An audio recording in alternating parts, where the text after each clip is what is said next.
Ladies and gentlemen, thank you for listening. Thank you for downloading. And thank you for subscribing to the latest edition of the 12 Kyle podcast. I am 12 Kyle. Check this out. On this episode, I want to talk about cruising.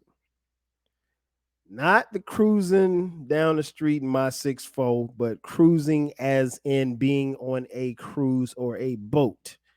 Um, so the other day I'm chilling, phone rings. I'm at work, chilling, not doing much. Phone rings, pops up, it says King Germ. King Germ from the Frocast. King Germ from Pod and Saved Our Marriage, King Germ. I should say formerly Frocast, but King Germ of Pod and Saved Our Marriage. Podcast, a good friend of the show, been on here several times. This is my man. So King Germ calls me and we're talking. And, King Germ, he's bossing people around. I can hear him. I think he fired somebody or whatever. But anyway, he's talking to somebody and then he was like, yeah, something, I'm about to get on a cruise. And I said, King Germ, you've been on a couple of cruises, right? And he was like telling me about the last cruise that he and Queen Germ went on. And he loved it. And my response was, King Germ, well, that sounds good, but I'm never getting on a cruise. And he's like, oh, for real, 12 Kyle? He's like, man, how are you not getting on a cruise, man? You got this, and so King Germ proceeds to attempt to sell me on going on a cruise ship. It's not the first time that it happened. The homie Riders, shout out to Riders Live podcast. This is my boy out of Chicago. Riders, maybe about 2 or 3 months ago, went on a very, very nice cruise with his wife. He actually had his wife on the podcast so that they could talk about it, right? And I hit Riders up. I think we talked via text. I was like, yeah, that's been a dope episode, man, but I'm never getting on a cruise ship. So Riders like 12 Kyle, you need to do this, da da da da da. He tried to sell me as well. So, I appreciate Riders and I appreciate King Germ for, them trying to sell me on the idea of getting on a cruise ship. It's not going to happen. And on this episode, I'm going to tell you why. Now, at the time of this recording, it's summertime. So a lot of people are on cruises. I've seen pictures, I've seen videos, and it is truly a beautiful thing, right? It's not something that I want to participate with. It's not something that I'm going to participate with. But to each his own. Now, full disclosure, I am all about vacations. I'm all about, getting out, putting your feet in the sand somewhere, as Jay-Z once described, where no mosquitoes is at. I'm definitely about that. I'm about that life. I'm about, having a good time. I'm about enjoying the fruits of your labor. I'm a firm believer in if you play hard, you'll get paid hard. And if you get paid hard, you should be able to enjoy your money.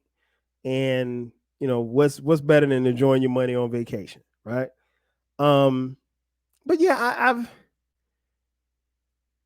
I've never been a fan of being on boats or cruise ships for that matter. Full disclosure, I've never been on one, right? I guess that probably should be the first thing that I should say, that I've never been on a cruise ship. I've been on boats, been on a yacht, but I had to pay for that, but it's another story for another day. But nah, never on a cruise ship, right? And I'll talk about that in just a few. I'm not a fan of being on boats, period. In spite of having been on a couple of boats. I'm not a fan, and I think partly because and I mentioned this before, I want to say on this, I don't know if it was this podcast or maybe someone else's. I think there's a level of control here. And with me, I like to be in control. So when we're going somewhere, particularly like if we're going somewhere as a family, I'm driving, you know, unless I'm tired. My wife or kids could drive, but I'm driving. Um, I fly a lot for work. Um, I don't fall asleep on planes. I can't go to sleep on planes. And I've tried and I've tried and I've tried. I've tried to do just about everything. I've tried to stay up late. I've tried to drink a lot. In fact, I remember I flew from Atlanta to Minneapolis, and there was a delay coming out of Atlanta, right? And so I stayed up the night before, got on the plane, got in first class, whatever. I was like, yeah, give me a couple of. I had a couple of bottles of Merlot and small bottles, nonetheless. And so I'm chilling, and like I literally like fall asleep as we're waiting on the runway, right? So we're waiting on the runway, and we waited. I want to say like maybe a half hour, and I literally was asleep. And as soon as that plane started taking off, woke right up, couldn't go back to sleep. I think it's a control thing. So I can't, and I've done the fly, and I have not done the transcontinental flights or the flights where I think the longest flight I've ever taken was from Atlanta to LA. That's 5 hour flight. So I'm not gonna sleep. I mean, I could do without sleeping for 5 hours. Um, maybe one day I'll take take that flight to the motherland. And if you take that flight to the motherland, that's what 17-hour flight. You got to go to sleep at some point. So I'm assuming that I will go to sleep. But anyway, long story short, I think it's a control thing. So I think in acknowledging that it's a control thing, I think that's part of the issue as far as me and boats. Um, but yeah, like I told King German, I told Riders, like, no, I'm not getting on a cruise ship. I'm not. Period. And so naturally the question is always, man, why? Um, I'm just not. Period. uh, and for those of you listening and watching on YouTube, thank you for watching. Salute. Um, I can swim. I can swim very well. I can swim like a fish. Um, and I actually taught myself how to swim. Uh, I don't think I've ever mentioned it on this podcast, but we growing up, we had a pool, and so the pool went to 8 feet, and the pool's still there at the house back home in Florence. Um, but yeah, I taught myself how to swim because the pool was built, and then I subsequently broke my wrist jumping out of a tree, and so I that for like 8 weeks, I think I had my left wrist in a cast, and cast couldn't get wet, obviously. And so by the time my cousins and my brother and all them, they had a leg up on me as far as being able to swim. So I actually taught. So when I came out of the cast, I taught myself how to swim. My mom actually paid for me to take swimming lessons. I only took one lesson, broke my wrist, and never took another swimming lesson. I taught myself how to swim. But yeah, I can swim. So I mean, I know it's probably like one of the questions that you guys probably had, like, okay, well, if he's fearful of boats or fearful of water or fearful of being on a cruise ship, can he swim? Yeah, I can swim. I can swim like a fish, but I'm not getting on a cruise ship. Just not.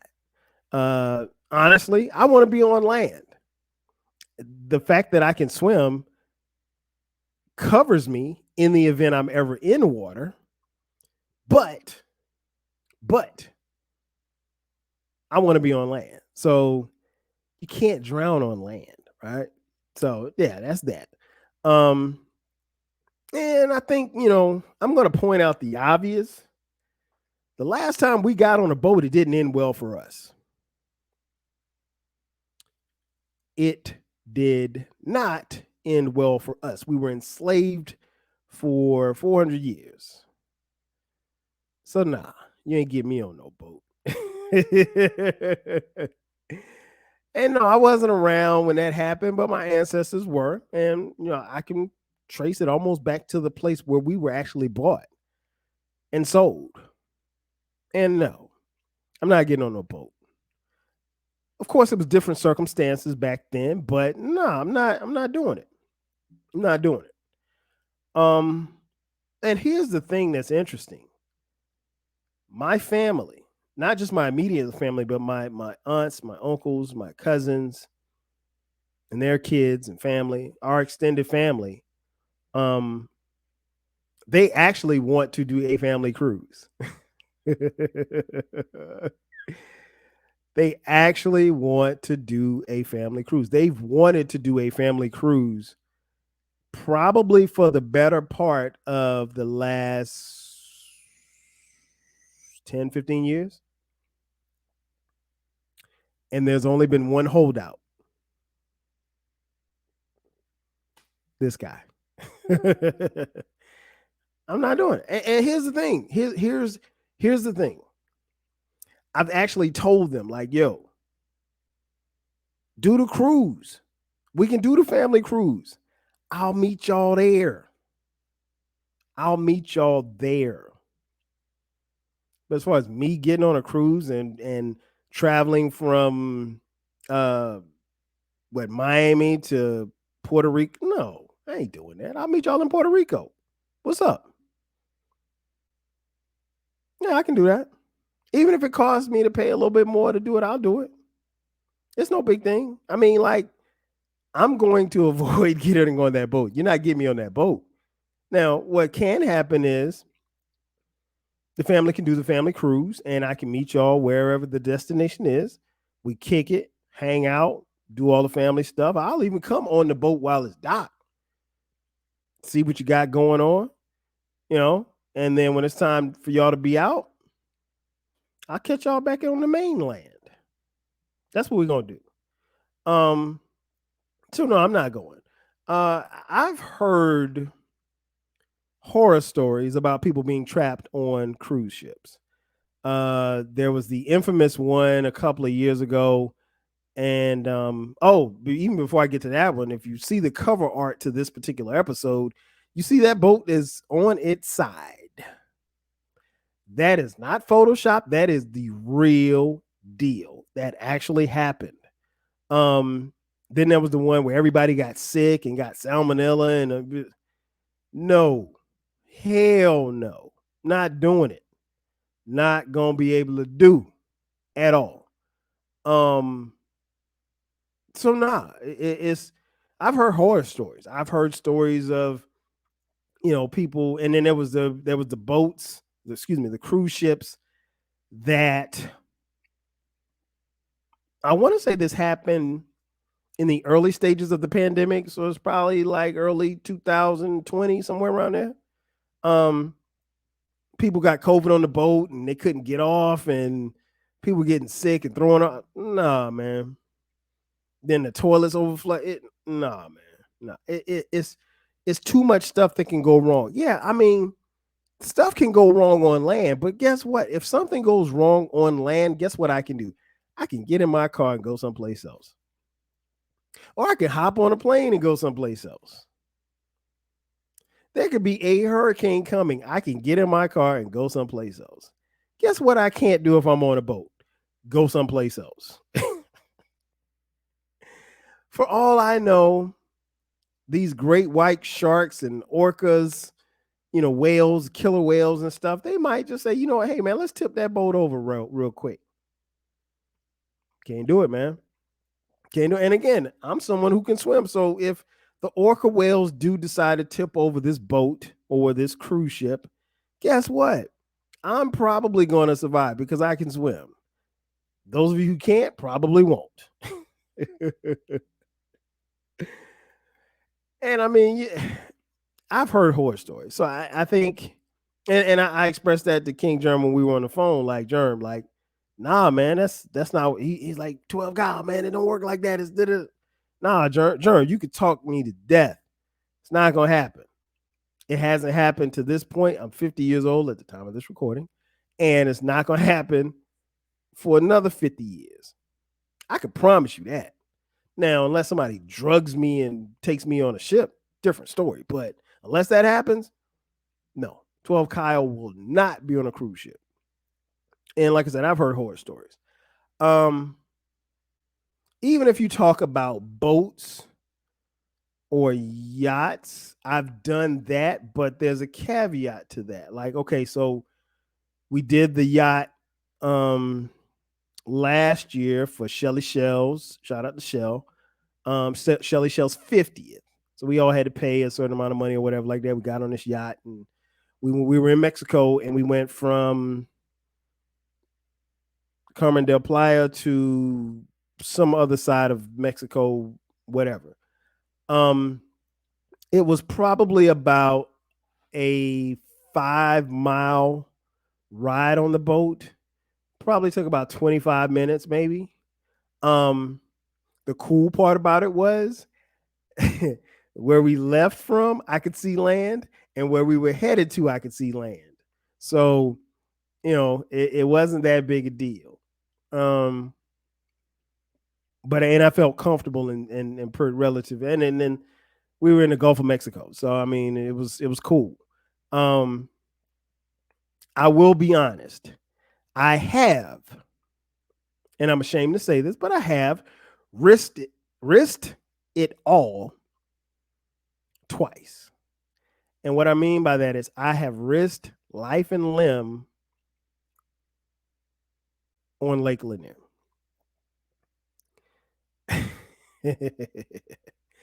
I should not have risked my life on Lake Lanier, but I did by getting on Lake Lanier twice.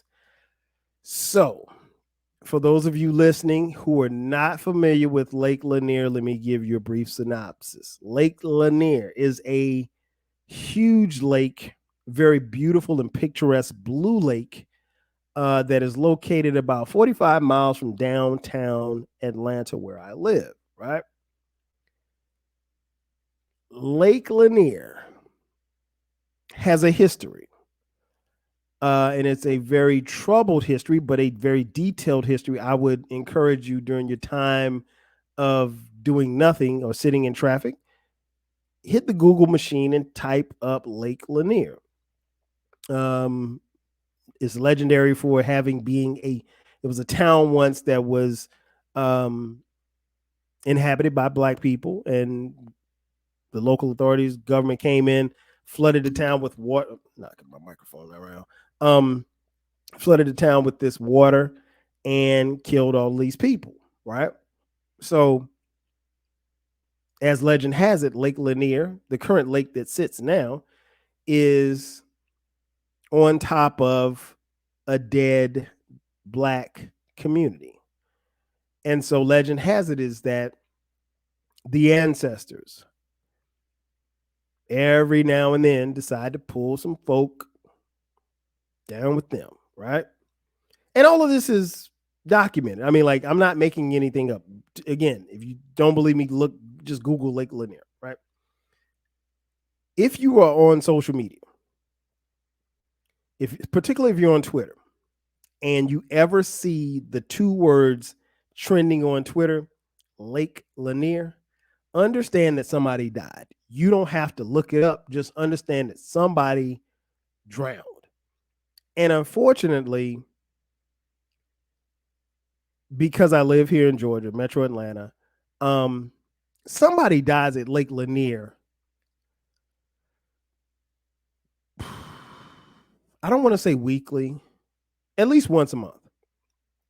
At least. It may be weekly. I don't know. Because at one point in time, they stopped reporting it. And it's every summer. And after being at Lake Lanier, I understood how and why folks get hurt and drowned and killed at Lake Lanier. And I'll explain. One, you should never, ever mix liquor and water together. And I don't mean pouring out some liquor for the dead homies into the water. I mean, you should never be on a boat and be driving a boat when you've had one beer, one shot, one sip, or anything. The thing is that when you're on a lake, people feel very loose. They feel very free. And so when you see other people on their boats and their yachts and they're drinking and they're turning up and having a good time, you want to do the same thing. It's only right. But you can't mix water and liquor. You can't. Period. It is a terrible mix. So I learned in my 2 visits to Lake Lanier just how and why these accidents keep happening. It's because people get very loose and they let their guards down and they really aren't aware of what damage that they can do to themselves or others. Okay, so my first trip to Lake Lanier, it was Sharice had one of her girlfriends had it was like a 40th birthday party or something like that, and we were on this huge like triple deck boat or whatever. It was cool. It was my first time on the lake. I spent a lot of time looking around. The boat was being driven by somebody who was responsible. I never really could get comfortable. I was constantly moving, constantly looking around. I don't know. It just, I was like, okay, yeah, I did. And even what's weird was I didn't tell anybody I was going. And then so when I told people, I was like, yeah, I went to Lake Lanier today. Oh, what? Man, are you crazy? Yo, people were bugging. Like, yo, don't ever do that again.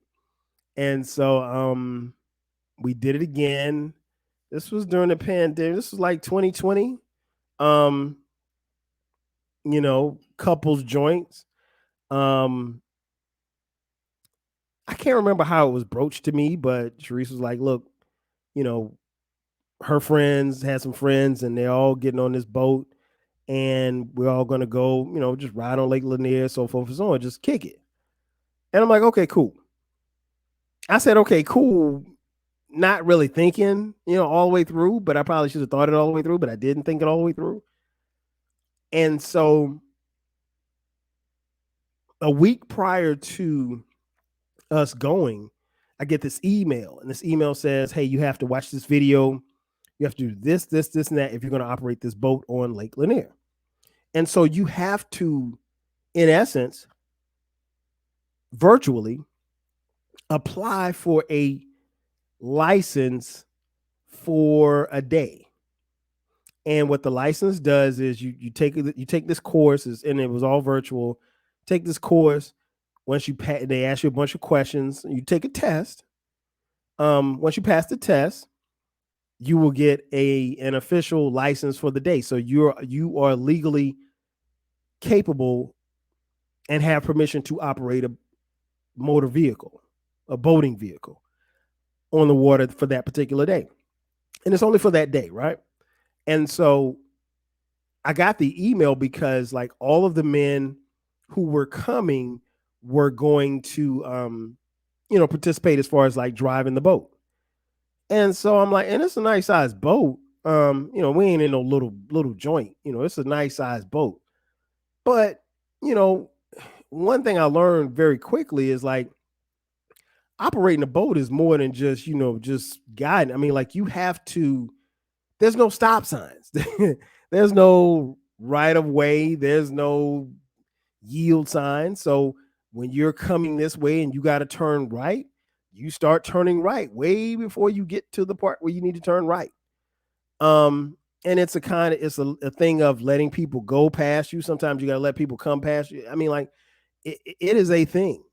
And you can barely do that if you're inebriated, if you're drunk, if you slizzard. So that particular day on Lake Lanier, I ain't drink nothing because I wanted to be fully aware when it was my turn to get the boat. I was going to make sure that we did what we had to do. So we got on the boat. One of the guys was driving. We went to a little section off and we parked up and, kicked it and partied, turned the music up, ate food, chilled, just had a good time. But we were still sitting on Lake Lanier, and that never like left my mind. Like I'm on Lake Lanier. Like I'm on Lake Lanier. I'm on this boat, and anything can pop off, right? And at some point in time when we were headed back, somebody said, "Hey, Kyle, can you take the wheel?" And I brought us on in, and that part was nervous. It was very nerve wracking because again, as you're driving, you're not driving fast, but you're driving this boat, and other boats are passing by you. They're waving, they're talking, and music is playing, and like everybody's just like, I mean, I guess the best way I can describe it, imagining driving down the busiest street in your city, and there's no stop signs, and there's no yield signs, and there's no lights, and everybody's expected to move at the same time. How do you navigate that? I by the grace of God, I made it. I was like, once I docked that boat, I was like, look, I'm never, ever, ever, ever, ever going on Lake Lanier again. And I feel like I got away with, I feel like I got away with one. And what's interesting was I tweeted out after I got back home, like, crazy day at Lake Lanier on the water today. And I mean, like, people would hit me up like, yo, are you crazy? You bugging? What was you doing on Lake Lanier, son? It's like, I knew if I had sent the tweet prior to getting on Lake Lanier, I'd have been bombarded with tweets like, yo, you shouldn't be out there. Like, it's just that dangerous. Never again. Never again. Because again, you can't mix booze with water. And last but not least, man, one of the reasons why you'll never catch me on a cruise ship is because here's the thing that I don't think anybody ever acknowledges, but they probably should. Water is undefeated. Water is like the 1972 Miami Dolphins, undefeated. Water's never going to lose, ever, ever, ever, ever, ever, ever. So the lake of Lake Lanier is never going to lose. Lake Lanier is always going to win. The Atlantic Ocean is always going to win. Guess what? Guess who else wins? The animals that's in the ocean. So when you hear about people getting bit by sharks, that's why, because the animals don't lose. You're in their territory. You can't worry. You don't have to worry about getting bitten by a shark on land. It's not humanly possible. But guess what? If you go in the water, it's very much possible. I mean, if you've been following the news, not even to talk about the subject of what happened, but the submersive vehicle that tried to go down to see the Titanic, man, that water's undefeated. Are you surprised that the thing exploded or imploded? No, I'm not. Who at this point, why would you want to go see the Titanic? You know what the Titanic looks like. I mean, when they sketched it out on a map, they said, hey, the Titanic's like at 12,000. I'll use numbers. The Titanic's at 12,000 feet. Animals don't go past 8,000 feet. So if animals that inhibit the sea don't go to the depths of where the Titanic is, why are you in a vessel that's about as big as a school bus trying to go see it? No. I unfortunately, rest in peace to the people who perished in that. No, man, water's undefeated. Water's never going to lose. It's never going to lose. You can't beat water. You can't fight water. The one swimming lesson that I took, I learned how to cup my hand in water. And that makes a difference because you can't swim with your hand open. Your hand has to be cupped. Yeah, I learned that day one. But no, water's undefeated, man. Water's undefeated. Whales, sharks, undefeated. They're going to win.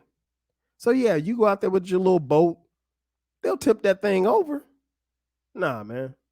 No. So, do I think that a killer whale or, killer sharks could tip over a, Carnival cruise? No, it could probably not. But, and I don't think that I think that those animals tend to want to be away from people anyway. But they're in their habitat. And the thing that I've learned is when you're in your habitat, you do what you want to do. Ain't no rules. But yeah, so that's the reason. In spite of the fact that I can swim, in spite of the fact that I've been on Lake Lanier and risked it all, risked. I'm getting tongue tied. Put it all on the line. No, I'm never getting on a cruise ship, Rodis. I'm never getting on a cruise ship, King Germ. I'm never getting on a cruise ship, my family. It is what it is. I'll meet y'all there. But like I said, water's undefeated. Water has not lost, and it's not going to lose anytime soon. And you know who's not going to test water? Me. That's going to do it for me. Ladies and gentlemen, thank you for checking out this edition of the 12 Kyle podcast. Be sure to subscribe to the podcast. We drop episodes every Thursday at midnight. From time to time, the bonus episodes like this one that drop on Sundays at midnight. If you'd like, hit us up. Throw a couple of dollars our way. $ TWELVEKYLE on the Cash App. Again, that's going to do it for me. I am your boy 12 Kyle. I'll catch you guys next time. 5G.